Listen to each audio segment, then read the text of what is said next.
hope. I love that. That's Yeah. that's courage. Yeah. Looking back, it is a little bit courageous. But after I got pregnant naturally with my second child, after 8 years of infertility BS, I was pissed. I was really mad that this information wasn't out there and that doctors were literally telling me that it was made up science, that there's nothing you can do. Your gut health and your autoimmune issues have nothing to do with your fertility. Um, it was just time to start making waves and making changes. Warning, warning. As a medical doctor, I must inform you that there are side effects to this coaching session. Beware.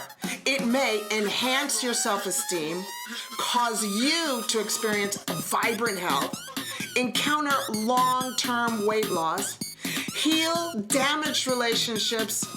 Warning, there are side effects to this coaching session. It may increase your enthusiasm for life and bring about hope. It may cause you to have productive and optimistic thinking. It could even help you not allow messed up people to ruin the rest of your life and help you realize the masterpiece that you are and empower you to be the boss of your brain. Warning, these side effects may be long-term. This is Dr. Isabel from Doctoronamission.com. Hi, Monica. How are you doing? Good. I'm doing good. Thank you so much for having me. Oh, I'm so glad you're here at the MD and Chef team. I wanted to ask you, where are you now? Right now, I am physically in California, in Southern California. Mm-hmm. Yeah. And what did you do the other day? Well, the other day I was actually snowboarding up in Mammoth Lakes, California. I live in Hawaii, but my heart is in the mountains. And that's where I met my husband, who is a Kiwi. And we now take our two little boys snowboarding. So it's really amazing. I love my life. And you go snowboarding too? Yes. Yes. And how's the powder? Is it crackly or is it white, soft, beautiful? Well, there was no powder. It was the snow was 3 weeks old, so it was a little bit hard. But the whole mountain was open, which I have not ridden there for over 20 years. So I was excited to get back and just see the mountain again. I miss skiing in I know. Colorado. I have to be honest with you. I am such a snow snob. Like Yeah. I will not ski in New Zealand unless it's powder and it's at least, well, in America, it would be about 12 inches, but here at least 30 centimeters of powder. And Yeah. it's got to be Yeah. a sunny, warm day. I just, because we're so spoiled, aren't we? So spoiled. I know. It was funny because my husband was just talking about his youth snowboarding in New Zealand. And he was like, man, I put up with some really crappy days there. I was like, yeah, you did. Yeah. But we're snobs too. We're snobs. There was a few days that it got a little bit cold and we just went inside and had a hot chocolate. Yum. Yum. And then where do you live? We live in Hawaii. We live on the main island, Oahu, over on the windward side. So we kind of get the best of both worlds. Yeah, you do. And how long have you been living in Hawaii? Just about 3 years. We moved there actually from the United Kingdom. We spent almost 2 decades over exploring almost every single area of the United Kingdom. I love it. I love Someone's it. got to do it. I know. I love it. And then the big C happened, right? Yeah. Yeah. Oh, okay. Well, listen, let's not talk about that. How about if I go ahead and introduce you to our listeners and we'll take off. We'll pretend like we're actually taking off in a beautiful first class jet. Okay. Or we're going to buckle in and you're going to tell us about your life, but I'm going to introduce you to first. Okay. Great. All right. So Monica Cox is a qualified functional diagnostic nutrition practitioner and infertility survivor. I love that. You are a survivor. I love that. She was told by the fertility doctors that there was nothing she could do to improve her chances. 2 beautiful baby boys later. How old are they now? 4 and 6. Good girl. You can only assume that they were wrong. Yeah, kapow, take that. Surviving all the hard times that years of unexplained infertility, failed IVF, and heartbreaking miscarriages can give you. She's now honored to support you to make the right steps, maximize your chances, and to get you closer to your dream family. She's the author of the bestseller Baby and Me Mindfulness Journal and host of the highly popular podcast called Finding Fertility, her signature online program, the Finding Fertility Formula, and personal fertility focused coaching have helped women increase their chances of creating the family of their dreams. I love that you have taken your tragedy and your pain and made it possible and give people hope. I love that. That's a lot of, that's courage. Yeah. Looking back, it is a little bit courageous. But after I got pregnant naturally with my second child, after 8 years of infertility BS, I was pissed.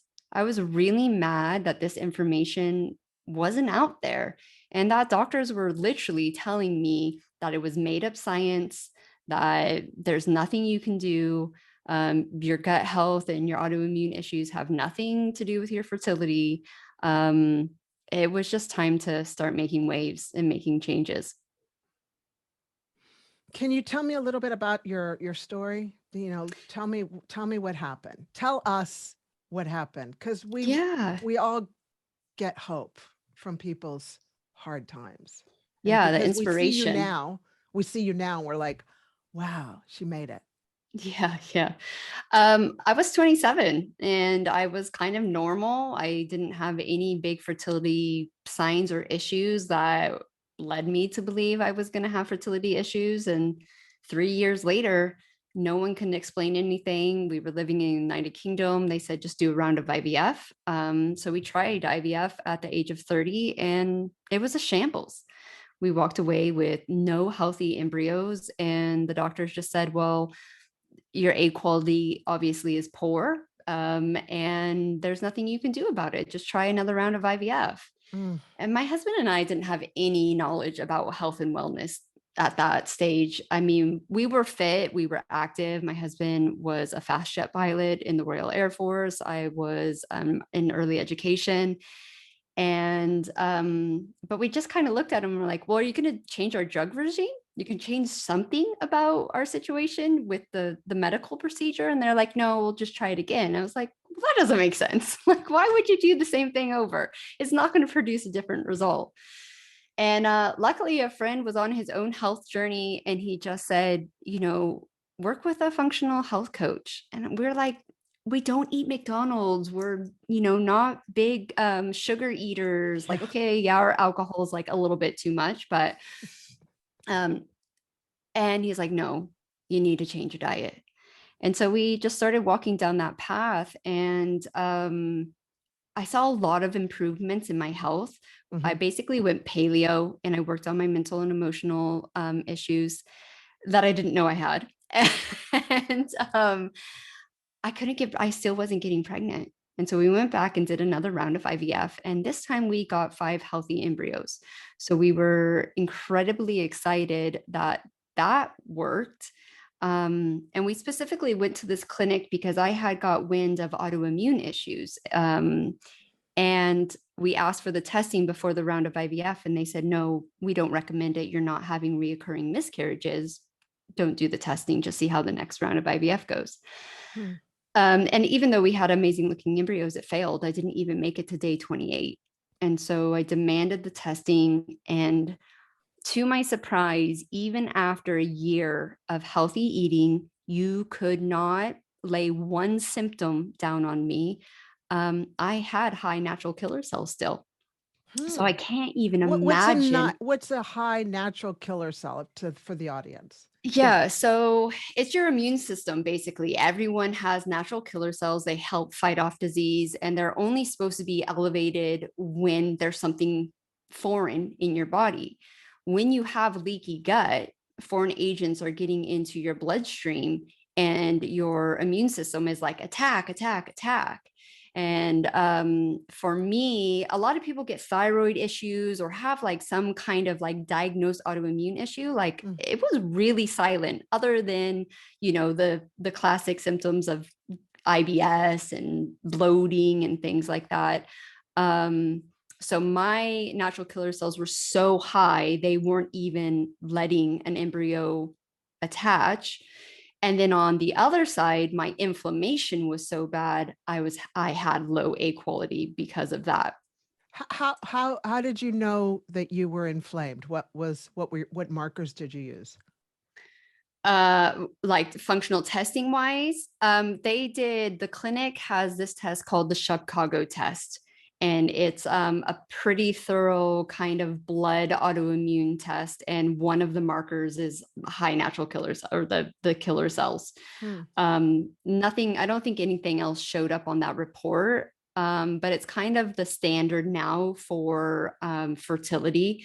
So if someone comes in with unexplained or reoccurring miscarriages, a lot of clinics are using that test. Unfortunately, a lot of clinics don't believe in it either. So they won't even run it. I promise you, in 20 years, this will be commonplace. It's just breaking ground. Breaking ground is always painful. Yeah. And lonely too. And lonely. And yeah, definitely. I mean, people thought I literally went to crazy town, because once I was diagnosed with the high natural killer cells, I had already been well into my diet and lifestyle. So luckily, the paleo mom was talking about autoimmune issues and talking about nightshades and how these could be, you know, big gut irritants for people. And that's when I learned I was actually highly intolerant to paprika and tomatoes, especially most nightshades. But for me, the two big ones are those. And I was eating those almost daily, right? Like tomatoes are healthy. I loved making chili. I loved making a bolognese. So how did you know that the nightshades were affecting you? Was there a test, or what did you do? So there was one little niggly symptom that I didn't link, and it had to do with my stools. I was basically still getting the mucus that some people get, you know, in their stools. And when I cut out the nightshades, that went away. 3 weeks, and that it was gone. And now if I do ever attempt nightshades, about 3 days after I have them, depending on my gut health, I will get constipation, and then I'll get diarrhea. And then if my gut health is really low, or if I've had like a really large helping, I'll get that mucus back. So interesting. Yeah. So it's really getting to know your body, right? Like even your poop. Yep. You get it very, you know, it's crazy that we don't give a second thought to it, right? Like, oh my God, it's so important. So yeah, but people thought I went crazy. Yeah, they really thought I went mad. Hey, and I just want to kind of go back on poop for a minute, because poop is like taboo.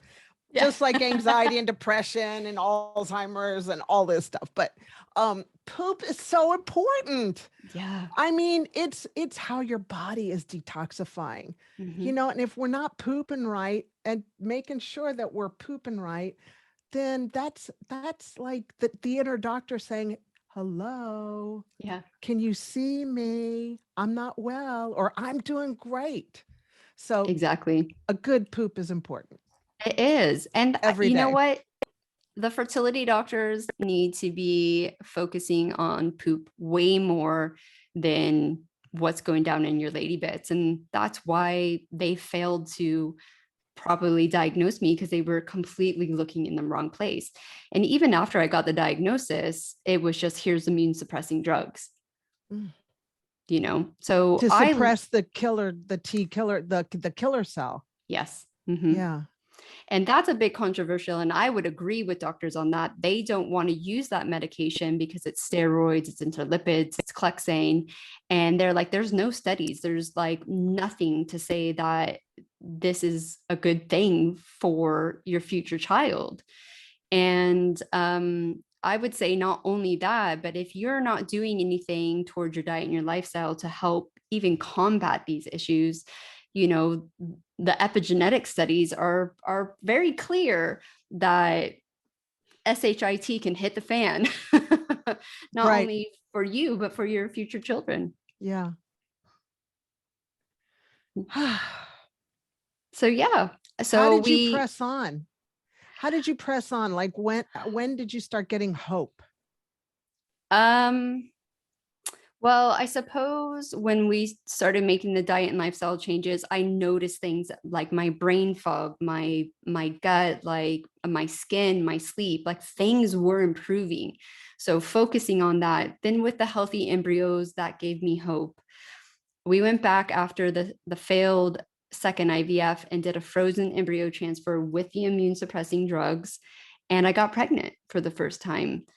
Unfortunately, I did have a miscarriage, but I think every step, it was just a little bit more hopeful, right? Like, even though I maybe was failing to the outside, like I was improving every level. So the second frozen embryo transfer, we had our first son. And then and everything went well for the pregnancy. The pregnancy went well. Everything went well because I was the healthiest I could have ever possibly been, because I knew the diet I should be on. And I was very strict with myself because I was 7 years in. I was done, right? Like I was exhausted and I didn't want to look back at my journey and go, I wish I would have stuck to this, or I wish I would have done that. I was very strict with my diet during the pregnancy because I had no guidance or support. That one incident with nightshades wasn't going to cause a miscarriage, right? Like I just stuck to it really carefully. Right. So that's what kept me going. And then we went back for our last frozen embryos. We had 2 left. We got pregnant, but once again, I had an early miscarriage. Oh. And it was like a very bittersweet time. But I think all the hard work I had been doing on my mental health, which was another big piece of the puzzle, I wasn't walking away bitter, right? I was walking away with my health.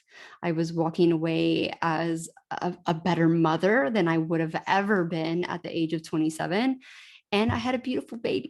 He was cute. I'm not gonna lie, this baby should have been a model. That's so funny. That's what I thought about my kids. I was like, hey, you're a model, baby. But that's a good sign. That's right? A good sign. And we just lived our life. And literally the first time that we had unprotected sex after my first son was born, I got pregnant naturally. And that's when it all shifted for me. And I must admit, I spent the first 4 months really pissed off that even though it was hard to change my diet, to change my lifestyle, to rewire my brain, like all those things, it was doable. And even if I paid for a health coach for a whole year, it would have been a fraction of the cost of all the medication, all the treatment, all the heartache, like all of it, right? So I had already decided that I was going to do health and wellness. I was moving from early education and I was going to work with children. But ironically, I didn't want to work with their parents. So when I got pregnant naturally, I was like, this is where I'm supposed to be. I'm supposed to really inspire women to take control of their health, because we are really consciously shifting into a new paradigm in our world. And we're all waking up that things just aren't right. And we need conscious mothers to bring healthy babies into this world to, keep this planet going.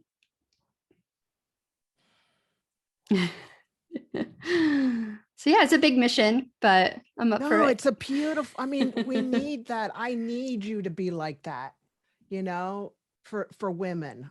We need that. So yeah, it's huge, and you can't do it alone. I know, but I love it. I just love that. And I love that you did the work, because a lot of people just don't do the work. It's too hard. Yeah. It is hard. It is hard, man. I don't know. I think what it was, I really want to say that I wanted to be a mother, and that was the only thing I ever wanted in life, but that's not my truth. It was because people were telling me I couldn't. The doctors were sat there saying, nope, you can't. No, you can't. And I don't know, the Scorpio in me was just like, I'll show you I can't. Yeah. Yeah. But I think I'm with me and many, many other amazing women out there. I hope that we can really change the narrative that, egg quality is not dependent on your age. It's dependent on your cellular health.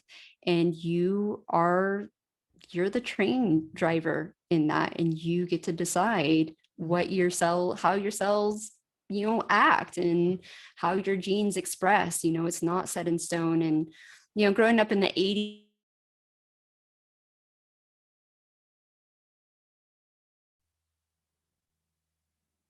you can do about it, where that's just not the truth anymore. But it's a very uphill battle to fight, because you have a lot of doctors who are traditionally trained. And that's so true. Yeah.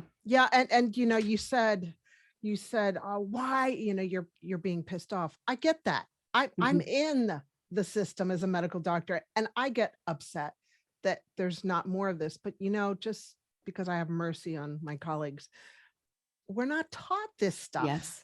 And you know what? We aren't encouraged to learn this stuff unless life happens. Yeah.